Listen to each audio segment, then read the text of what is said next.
శ్రీనివాస్ రావు గారు ఒక నిమిషం ఒక్క నిమిషం ఆగండి. ఒక్క నిమిషం వెంకటరెడ్డి గారు ఇందాక సబ్మిషన్ మెన్షన్ చేస్తారు మీరు చెప్పండి. ఇప్పుడు ఒకటి మేడం, కాంగ్రెస్ ప్రతినిధి మిత్రుడు శ్రీనివాసరావు గారు మాట్లాడుతున్నటువంటిది ఏంటంటే ప్రధానమంత్రి కిసాన్ సన్మాన్ కింద 6,000 రూపాయలు మాత్రమే ఇస్తున్నారు, మేము ఏదేదో ఇస్తున్నాము అనేటువంటిది మాట్లాడుతున్నటువంటి సందర్భం. ప్రధాని కిసాన్ సన్మాన్ కు సంబంధించి స్పష్టమైన గైడ్ లైన్స్ ఉన్నవి. వీళ్ళకి అర్థం కానిది ఏంటంటే 6,000 అని అంటున్నారు. ఒకటి మీకు కూడా తెలియకపోతే తెలుసుకోవాల్సిన అంశం ఉంది మేడం. ఒక ఎకరాకు 2,000 రూపాయలు 3 సార్లు 6,000 రూపాయలు మేము ఇస్తాం. ఇక్కడ సమస్య ఏంటంటే ఒక ఎకరం అనేది కాదు ఇక్కడ కావాల్సింది. ఒక ఎకరకు 40 గుంటలు మేడం తెలంగాణలో. అంటే 6,000 40తో భావిస్తే గుంటకు 150 రూపాయలు వస్తుంది. సపోజ్ మీకు ఒక్కటే గుంట ఉంటుంది అనుకోండి, 2 గుంటలే ఉంటాయి అనుకోండి, అంటే మీకు కూడా 2,000 వస్తాయి. ఇప్పుడు వీళ్ళ లెక్కలు ఏమైతే తెలుసా, వీళ్ళు ఏం చేస్తారు, ఒక గుంట ఉంటే ఇచ్చే 6,000ను 40తో భావించి 150 రూపాయలు ఇస్తారు. మేము అట్లా ఇవ్వడం లేదు.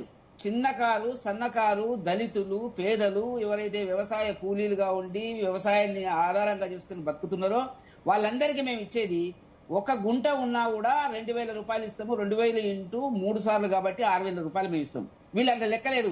సపోజ్ మీకు ఒకటే గుంట, ఇంతకుముందు చెప్పినట్టు ఒకటే గుంట ఉంటుంది అనుకోండి, 150 450 రూపాయలు మీకు ఇస్తారు. ఇది ఇది ఇది లెక్క లేకుండా మేము ఏదో ఇస్తున్నామని చెప్పుకుంటున్నారు. అంటే ప్రధానమంత్రి గారు ఏంటంటే ఈ దేశంలో అనేక ఆర్థిక ఇబ్బందుల నుండి వ్యవసాయాన్ని ముందుకు తీసుకుపోలేనటువంటి దాని మీదనే కేవలం ఆధారపడేది. పెన్షనర్స్ రాదు, ప్రభుత్వ ఉద్యోగస్తులకు రాదు, ఆదాయం ఉన్నటువంటి ఆదాయ పన్ను కట్టేటువంటి వాళ్ళకి రాదు. ఒక స్పష్టత ఉన్నది. ఒక సంక్షేమ కార్యక్రమాన్ని ప్రవేశపెట్టేటప్పుడు ఏ వర్గాలకు, ఏ బడుగు వర్గాలకు అవసరం అని చెప్పి మోదీ గారు ఆలోచించి ఈ స్కీములు ప్రవేశపెట్టడం జరిగింది. నెంబర్ 1 క్లారిటీ దాని మీద. ఎంతసేపు 6,000 అంటారు. చెప్పమనండి, ఇప్పుడు 2 ప్రభుత్వాలు ఉన్నాయి కదా, వాళ్ళు 9.5 ఏళ్ళు పాలించినారు, ఇప్పుడు 2.5 ఏళ్ళు 30 మాసాలు అయింది కదా. ఒక గుంట ఉన్న వాడికి ఏమి ఇస్తారో చెప్పమనండి. మేము ఒక గుంట ఉంటే 2,000 ఇంటూ 3 6,000 రూపాయలు ఇస్తాం. మాలో ఉండేటువంటి దార్శనికత, మాలో ఉండేటువంటి దూరదృష్టి, మా భారతీయ జనతా పార్టీకి ఉండేటువంటి పేద రైతుల పట్ల ఉండేటువంటి ముందు చూపు అనేటువంటిది, సంక్షేమం పట్ల ఇది స్పష్టత మీకు చెప్పదలుచుకున్నది. ఎందుకంటే చాలా మంది ఇది మిస్లీడ్ చేస్తున్నారు. రెండవది, 40 లక్షల మందికి మేము తెలంగాణలో మేము బుక్ పబ్లిష్ చేసిన మేడం, రిలీజ్ చేస్తాం తొందరగా. 40 లక్షల మందికి మేము ఆర్థిక సహాయం చేస్తున్నాము. ఒక్క జిల్లాది చెప్తా, జిల్లా వారిగా ఇచ్చాము. ఒక్క ఆదిలాబాద్ జిల్లాకు గత సంవత్సరం వరకు 81,421 మంది రైతులకు ప్రధానమంత్రి కిసాన్ సన్మాన్ కింద 358 కోట్లు ఇచ్చినాము.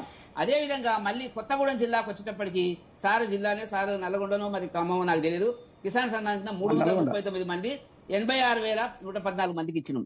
ఎవరికి అందాలా, ఎవరికి సంక్షేమ కార్యక్రమాల యొక్క ఆర్థిక సహాయం అందాలా అనేటువంటిది భారతీయ జనతా పార్టీకి ఒక స్పష్టత ఉంది. వీళ్ళలాగా ఇష్టం వచ్చినట్టుగా ఇప్పుడు ఈటల రాజేందర్ గారిని ఓడించడానికి అక్కడ హుజురాబాద్ లో దళితులకు 10 లక్షల రూపాయలు ఇస్తామని కేసీఆర్ గారు ఎట్లా చెప్పినారు, అది వీలైతుందా?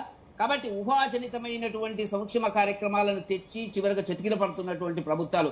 ఆ మాటకు వస్తే మా దగ్గర తెల్ల కాగితం పెన్ను లేదా, మేము రాయలేమా, మేము ఇష్టం వచ్చినట్టు రాయమా, ఏది వీలైతుందో అది ఇవ్వడానికి ప్రయత్నం చేయాలా, మాట తప్పకూడదు. కానీ తెలంగాణకు వచ్చినప్పటికీ ఏంటంటే అటు కేసీఆర్ ఇటు రేవంత్ రెడ్డి గారు అనేక హామీలు ఇచ్చి, అమలుకు వీలుగానేటువంటి హామీలు, ఊహాజనితమైన హామీలు ఇచ్చి చివరికి బొక్కబోర్ల పడి ఒకరి మీద ఒకరు విమర్శలు చేసుకునేటువంటి సందర్భం కనపడుతున్నది. కాబట్టి ఏ సంక్షేమ కార్యక్రమం అయినా కూడా పేదల పక్షాన ఉండాలా, దళితుల పక్షాన ఉండాలా, ట్రైబల్ జనానికి అనుకూలంగా ఉండాలా అనేటువంటి పద్ధతి లోపల వల్ల భారతీయ జనతా పార్టీ దేశం మొత్తం మీద కూడా తీసుకొస్తున్నటువంటి అనేక సంక్షేమ కార్యక్రమాలు ఆ వర్గాలకు. మీరు ఏదైనా తీసుకోండి, అది బియ్యం గురించి మాట్లాడండి, ఇప్పుడు తెల్ల బియ్యం ఇస్తామంటారు వీళ్ళు, మా పాత్ర లేదా?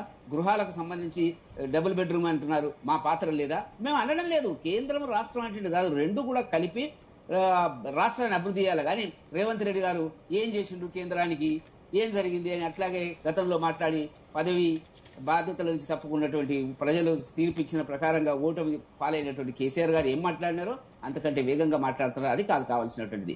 మీరు అదే విధంగా చూస్తే రైతు రుణమాఫీ కూడా అదే మేడం, ఇది కూడా ఐవాజ్ చేసినారు. చాలా కుటుంబాలు ఒక నాకు తెలుసు, మా బంధువులకు సంబంధించి ఒక తండ్రి ఉన్నాడు, 4 కొడుకులు ఉన్నారు. 4 కొడుకులు కూడా ప్రభుత్వ ఉద్యోగస్తులు కాదు, ఆ పని ఈ పని చేసుకుని ప్రైవేట్ గా బతుకుతున్నారు. వాళ్ళు తండ్రికి ఇచ్చినారు రుణమాఫీ, కొడుకులకు ఇచ్చేటప్పటికి లేదన్నారు. కాబట్టి రకరకాల విన్యాసాలు, ఎత్తుగడలు బ్రహ్మంలోకి దించడం రేవంత్ రెడ్డి గారికి వచ్చినటువంటి ఆట. అది రేవంత్ రెడ్డి, నేను చెప్పేటువంటి ఊరు కూడా రేవంత్ రెడ్డి గారి ఆమన్గల్లు ఆయన ప్రాంతానికి సంబంధించినటువంటిదే చెప్తున్నాను.